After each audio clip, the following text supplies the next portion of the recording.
Good morning, I'm Thomas Rain Crowe, and this is the Culture Hour for MountainStream TV. MountainStream TV. Welcome. This is the first recording we're doing for a program that will be aired every first Friday of the month at 10 o'clock in the morning. We'll be interviewing artists of different kinds and different genres, talking to them about their work, projects that they're involved with, and maybe even things that relate to their interest in the environment and different conservation issues that are going on here in our region. So tune in and keep track of us, because it's going to be interesting. We hope to have a lot of fun. So join us here in the woods. It's a nice sunny day here in the mountains of western North Carolina. Don't expect any rain, so I don't think we'll get wet. But this morning our guest is Kelsey O'Donnell. She's the intern for the summer for the Canary Coalition. She's been working with the Canary Coalition for the last month or two. She'll be with us for the rest of the month of July. And so welcome, Kelsey. Thank you. Thanks for having me on your show as your first guest. It's quite the honor. Well, the honor is all mine. So, thank you. We've been talking prior to the show a little bit, and you're an intern for the summer, but you're from Duke University. I am. You're in school at Duke. I am. And you're majoring in biology. Yes, biology.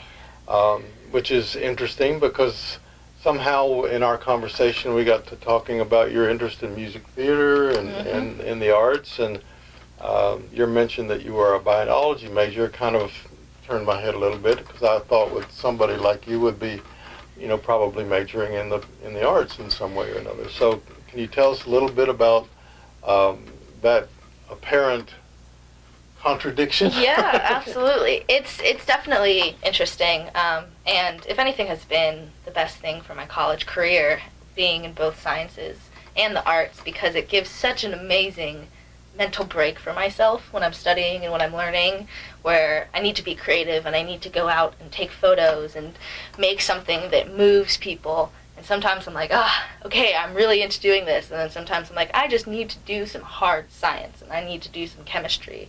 And so I very much so have that left brain, right brain thing going on, I think. But yeah, I don't know.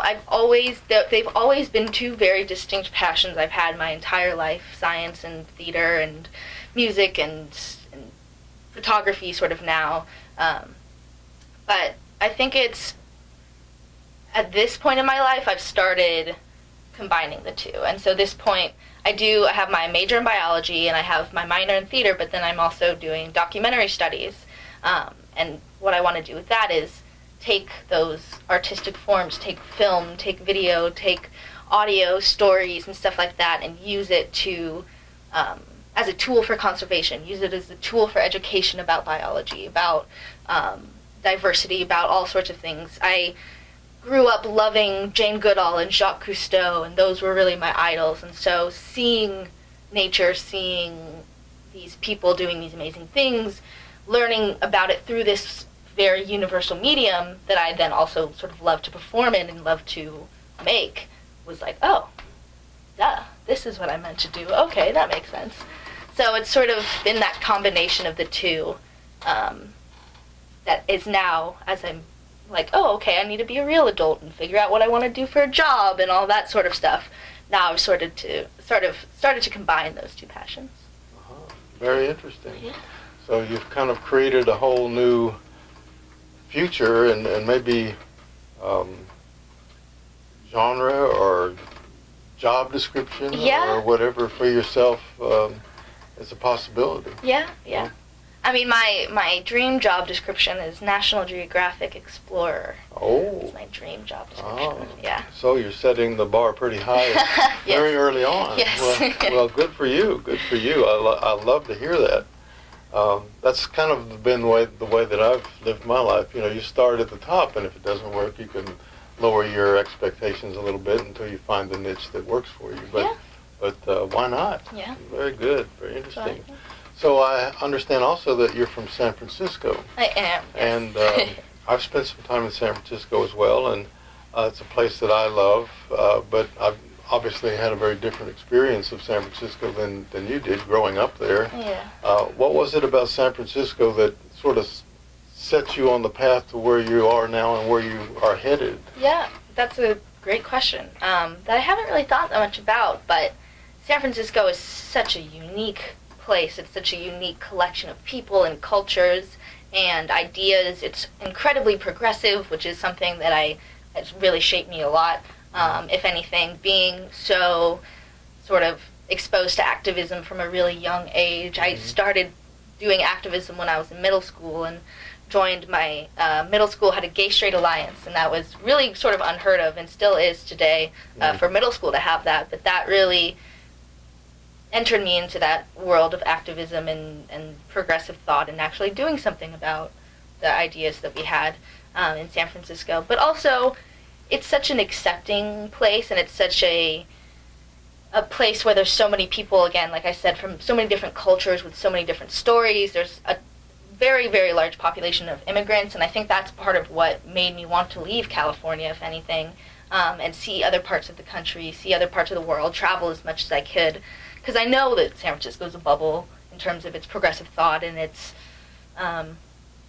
in a lot of different ways. It is a bubble, and I understood that, and so I think it was like, I love this bubble, and this is my bubble, but I want to break that at some point, and I want to see these other parts of the world that these people are from that are coming to San Francisco.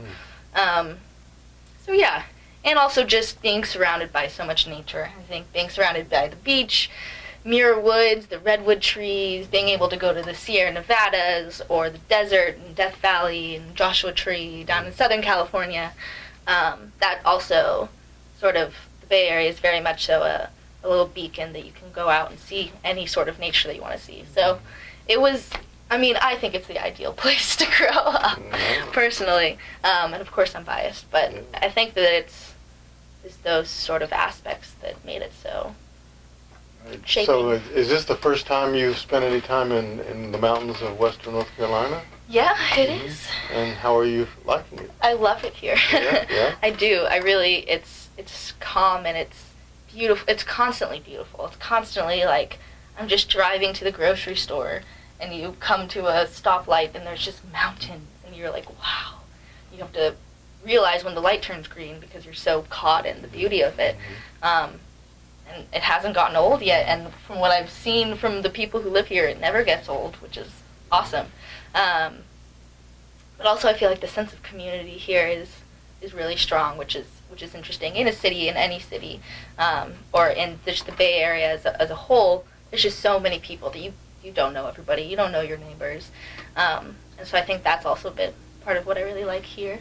People know each other. I recognize people already. I've only been here for 9 weeks, and I already recognize people when I go to the grocery market, and I can say hi, which is a very cool, very new experience for me. Yeah, and what about world travel? You say you would like to meet or go to the places where the people that you grew up with in San Francisco came from originally. Have you done any world travel or travel outside the country? Yeah, I have. I've been very lucky to be able to do that. I started learning Japanese when I was in 6th grade and took that for 6 years and then traveled to Japan. And there's a huge Japanese population in San Francisco, so that was sort of part of why I decided to learn it, but also that was the first time I had sort of been to another country where I spoke the language, and that experience of total immersion, starting to think and dream in Japanese is a crazy experience. I remember having this dilemma of I would want to think something in Japanese, but I didn't know how to say it totally, so my thought just sort of stop at that barrier, and I wouldn't think it in English. I was still in that Japanese, but I would just sort of stop and be like, okay, can't think that, time to think something else that I know how to say. But that was very interesting for me. And then I've also been to Central America and traveled to Belize and Guatemala and Costa Rica, and done a lot of sort of nature observation and that sort of stuff there. And then a little bit last summer, this time I was in London, and I was studying theater in London through a Duke program. They have for my minor, they have a Duke in London 6-week program, and we saw 27 different shows in 6 weeks. Good grief, that's a lot. So, yes, it was almost a show a night, but it was absolutely incredible. Did you get to see any Shakespeare? Did you go to the old theater and all? We went to the Globe Theater 2 or 3 times. We saw Taming of the Shrew there, and we saw, what else did we see? I don't remember what else we saw, but I've seen a lot. There was also Shakespeare in the Park, in Regent's Park. Saw Twelfth Night there, and went to opera houses, and we saw ballets, and we saw tiny black box theater productions. If anything, it was the array of stuff that we saw that was the best for me. Incredible program, it sounds like. Yeah. My limited theater experience was with Twelfth Night. I acted in Twelfth Night. I had the first lines coming off the stage for Twelfth Night. I was one of the pages in the theater production at my college at Furman, and I learned very quickly I wasn't cut out to be an actor, so I didn't do that again. Yeah. But it's not for everyone. And I almost had a study abroad opportunity while I was in college to go and spend a whole semester studying Shakespeare at the Globe. Oh, wow. And that's a long story I won't get into now, but it didn't happen. And I'm really always regretted that I never had that experience. But so theater is a real passion of yours, then. Absolutely. What have you done theatrically? I mean, I know you're interested in music theater, but what about the whole ball of wax? What have you done? Yeah, I've done a lot. I've done, I think, 16 shows since I was 5 is when I did my first show. And I started in just musical theater. I did Annie, I did Music Man, I did Wizard of Oz, and all those sorts of things, and started out in that. And then I did some middle school. I did The Actor's Nightmare, if you've ever heard of that. It's just this little play sort of musical thing that was the first sort of not mainstream production that I did. And then in high school, I had an absolutely amazing director who, his father is a choreographer, actually started a ballet company in San Francisco called Smew and Ballet. And he won a Tony for his choreography, his original choreography for Anything Goes, I think, on Broadway, something like that.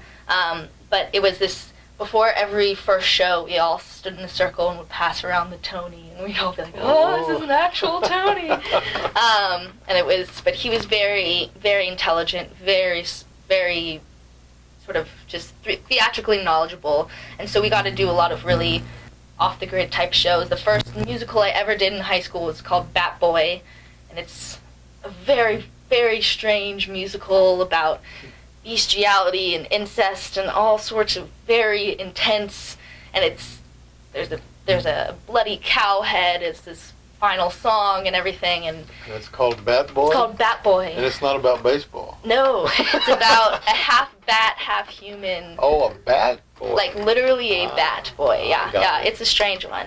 And then, but I've done a lot of Shakespeare also throughout sort of my studies. I've done Much Ado About Nothing, Comedy of Errors, Romeo and Juliet. Were you Juliet? I was not. I was Lady Capulet. I was very disappointing. Yeah, it was my. You would be the perfect Juliet. It was my senior year of high school, and it was the last show, and they wanted to give it to someone younger because I had already been the lead in something. And younger? Yeah, I guess apparently I look too old. Don't look 12 anymore. But yeah, I was Lady Capulet, but it was Lady Capulet's such a fun role, and at that point it was sort of, I understood. I was like, I've had my time. It's time to move on.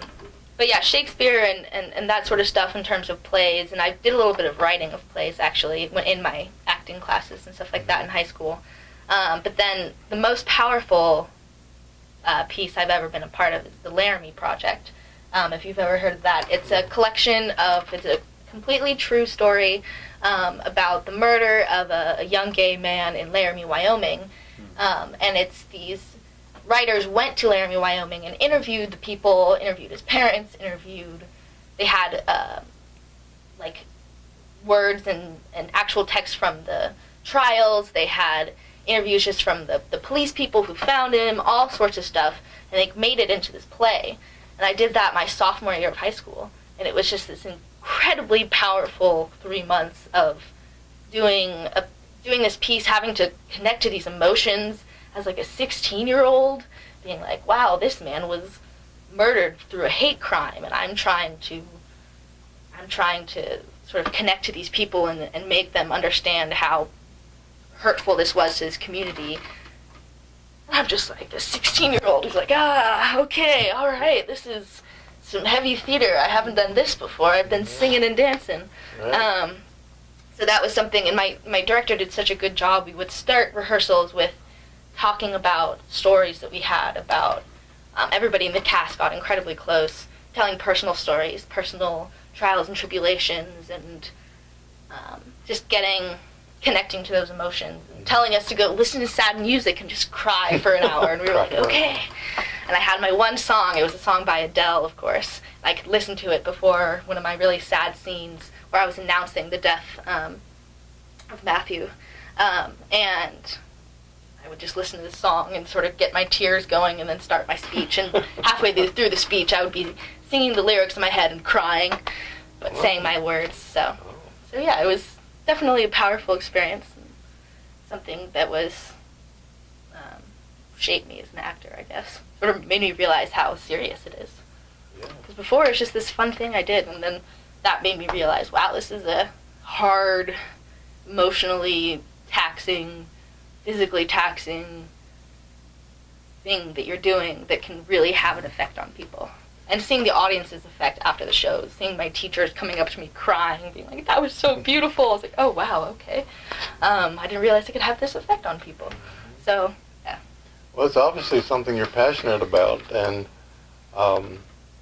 you see yourself in the future doing more theater, and any particular kind of theater, or do you have any projected ambition about the kinds of things you might like to do? Yeah, I mean, I would love to do more theater. I would love to do film. I would love to continue that. It was my high school superlative. I was very proud. Most likely to be on Broadway. I got myself and another boy who did theater with me in high school. Mm-hmm. We got that, and we were very proud. We took our photo that was in the yearbook with the Tony, of course, and got all dressed up like we were going to the Tonys. But I would love to do that, and really, like I said, my sort of dream job of being a National Geographic explorer. Also, I would love to do what Jacques Cousteau did and make films and documentaries and photos and stuff like that really move people for the environment, for conservation. So it's a little bit different, and it wouldn't necessarily be acting as much, though there is acting in that. But just sort of being a face to that conservation movement would be the dream. So what got you interested initially in the environment and conservation and incorporating that into the things that you want to do with your life? Yeah, I can honestly thank my parents for that mostly. They always encouraged us to go outside, and they got me a little mini microscope when I was like 8 or 9, and I would go and collect things and put it on a slide, and I was very excited about it. And I did a lot of traveling to national parks when I was younger. I think is a big thing. I've been to 23 national parks in 36 states, and that just being, at a certain point as a kid, you're like, okay, it's more trees, I get it, Mom. And that assuredly happened, but just the variety and the constant, just the way that my parents, it was just such a fun thing, I guess, the way that they showed it to us and the adventures that we went on. We didn't just go somewhere. We went and we did something, and my parents always made me get my junior ranger badge. That was the big thing. And so I had to be involved and engaged while we were there. And it was a good way now to look back as a memory, be like, oh, we went here and here and here. But doing that, and then also when I was 12 years old, I started working at the San Francisco Zoo. And that was something, I had always loved animals, and my mom just found it online. And it was a summer volunteer program, and you work 2 days a week during the summer, and you sit on this little trail, and there's animal stations and people walk around and you talk to them about the animals and you get to handle them, and it's very, very exciting as a 12 or 13-year-old. So I did that for 2 years, and then I got promoted in a way, and started working year-round in this building, and so I did more upkeep, so cleaning and making diets and being trained on higher and higher animals and stuff like that, and bringing animals to events and doing wildlife theater shows, which is another way for me to sort of combine everything I wanted to do. So that became my whole life. I was the weird animal girl in high school who'd always talk about, oh, our porcupine did this the other day. And people, it took them a while. They were like, why do you have a porcupine? And I was like, oh, I work at the zoo. And by senior year, everyone knew I was the weird zoo girl. But it was absolutely my favorite thing to do, and I still miss it. Because it gave me such a purpose in high school and such a sort of, okay, this is why I like conservation is this idea. These are the animals I want to save. This is being able to teach a child about something and them saying, I want to be a zoologist. I want to be a biologist. Like, yes, you do. Do that. Having that sort of effect was really cool. And so I think that's what got me so into it. Yeah, I remember a discussion we had earlier about E.O. Wilson, who's one of my favorite biologists and writers. And so maybe you'll be the female E.O. Wilson. I hope so. Which would mean you would have to do some writing. And you said you'd like to do writing, script writing. So what is your relationship with the written part of your creative self? Yeah, I've done a lot of writing. I did way more writing when I was younger, and I'm not sure exactly what stopped me. I remember in 3rd grade was like my writing year, and I filled a composition notebook just full of short stories that I wrote. And I started writing songs and recording them, and they're very hilarious to listen to now, of course. But I don't know. I did a lot of writing before, and I've started getting back into it. I just wrote something the other day, actually, a little like poem prose type thing. I've been inspired recently by all the reading I've been doing. But I would really love to write a book, honestly, one day. Sort of like I've been finishing Jacques Cousteau's book, or one of his books, and I think that writing is another form of getting people to care about something. And it's a different type of person. Of course, there's more audio, there's more visual, kinesthetic, all that type of things. And so I think that with writing, there's a certain audience you can reach with poetic writing and with your sort of writing, with Zorro's Field and with Annie Dillard's Pilgrim at Tinker Creek. That romantic writing about nature really can make you love it in the same way that any sort of film or anything can. So I'd love to get better at it, but You've got many irons in your fire and many skills and many talents that I admire that. And thank you. And your enthusiasm and passion for these things. And obviously you're not someone who sits around dreaming all the time. You're actually doing it. I mean, you're working in the zoo, you're working for the Canary Coalition, you're visiting the parks, and you've been to England and studied the theater, and you've participated in theater yourself. So I'm very impressed with all of your background. Thank you. And speaking of background, your last name is O'Donnell, so I'm guessing you must be Irish. I am Irish. Well, so have you been to Ireland? I have not, and I terribly want to go. Kidding. I know. I have my crest on, I have the O'Donnell crest on my camera. That's how I know that that's mine. I love Irish every time. When I was younger, I mean, I'm a European mutt, and I'm not, like, I don't have recent relatives in Ireland or anything, but I look Irish, I'm almost, not the most Irish, but I am a good portion Irish. I'm most Irish and English, I think. But that was just what I connected with the most, and if I had to do a project on a country, I always picked Ireland. And I did Irish dancing when I was younger, actually. Did you really? Yeah, I had the green. I went to a feshes. Put that in your resume. Yeah. I had the little curly hair piece that my mom would put on, and I was in the San Francisco St. Patrick's Day parade, actually, for a couple of years, in those lines of little girls doing their Irish dancing. I was there. So, yeah, it was really the culture I've most connected with growing up. but I haven't been to Ireland, so I don't know what I'm doing. You'll have to put that on your bucket list for sure. I have been to Ireland and I loved it there, and you will too. I'm Scottish in the same way you're Irish. I'm Scottish as well. And I have a clan, whatever you call it, Crest. Yes. I'm a Clan Davidson, so my mother and my grandmother were the ones in my family who, related to the genealogy and did all the research, and so I'm an official member of the Clan Davidson. Oh, wow. I've got a little plaque and it's framed. Wow. So I understand what you're talking about a little bit, because the Scots and the Irish, there's a lot of similarities and intermingling and all that. So, absolutely. And I've been to Scotland, and awesome. And the part of Scotland that I'm from was up in the Highlands, and it's very much like these mountains here in the Appalachians, Southern Appalachians. Oh, you can't hardly. When I was there, I'd wake up in the morning and I thought I was in Tuckasegee. I mean, wow. You know how when you're on a trip and travel and you wake up and you're kind of a little bit disoriented, and you forget that you're sleeping somewhere else. And I would wake up and look out the window or go, and it would be like I'm in Tuckasegee. Yeah. Mountains, trees. Yeah. The climate, it's pretty amazing. Wow. So. Very cool.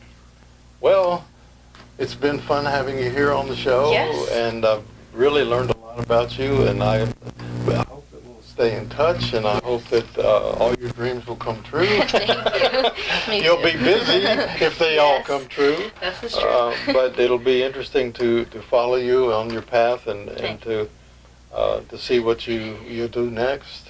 And you've shed some great light on our program to start out with, and hopefully that energy and that enthusiasm will carry over into the other interviews that we'll be doing with other artists during the next coming months. So we thank you for your help with the Canary Coalition and everything that you're doing, not only for yourself, but for the world in general. Well, thank you very much. Thanks for having me. I appreciate it. Okay.